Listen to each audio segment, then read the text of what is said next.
ලාදලු පෝපත් සෙමින් සැලෙනසේ යශෝදරාදේ NNW on the beat. වාවුන් පරිතන රහසේ හැඩුවා පෙර සංසාරේ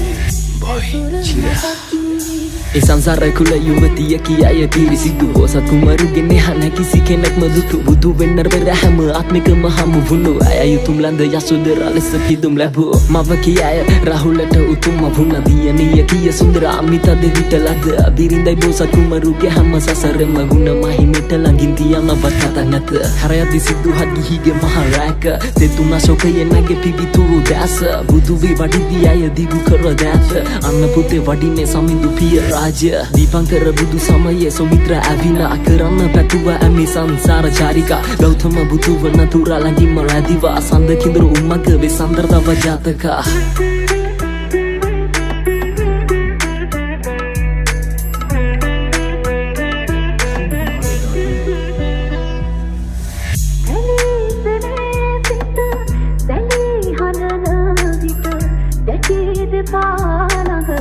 යශෝදරාවෝ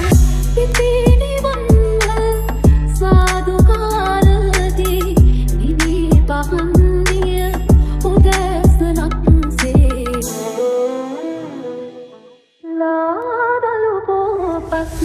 සෙමින් සැලෙනසේ යශෝදරාදේවී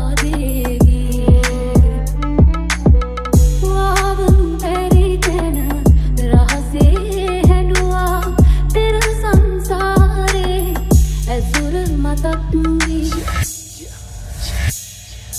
සිදු හතුපති සමගම ඇගේ උපත සිදු වුණේ වසර මැද වෛශාඛ මාසක රණේ නඹලන්ද පිළිමයක් බඳු රුවක මෙවන සිරිමත් බවක් නැති දෙවෙන ලන්දක අභිනිෂ්ක්‍මණය කරයක් දිවන්න වදුලේ තනි විය අපුතු රාහුල රාජ මැදුරේ සිනහසේ මහිම කියන්න හද ගැඹුරේ ගත කළ තපස් ජීවිතය පිඹර මවුනේ බිම්බරුවක් මින්රුව අලංකාරයෙන් පිරි ඒ වචනෙට පිතිරුව වගේ ඇගේ කිරි ලෙන කුලේ ඉඳන් පහන් ඩැඹක් වෙලා සිටි හඬ සිපගත ශ්‍රී පදයන් මුල වැටි රජිනයක් සය අනුලක්ෂ කාන්තා පින්කන්ද පුදන්නේ උතුම් රාහුල මාතා කරන්න අපබෝධ දුක දුන්න සංගා ගිහි බව අතර භික්ෂු ලොවට යාත්‍රා පෙර බව පව ඇගේ නැකිසිම වරදා සංවරකමින් සිත කය වචන තිදොරා ගරු කළ අයට පව මොනිදු භගවා වෙලා භික්ෂුණියක් ලැබුවා අපව අරහා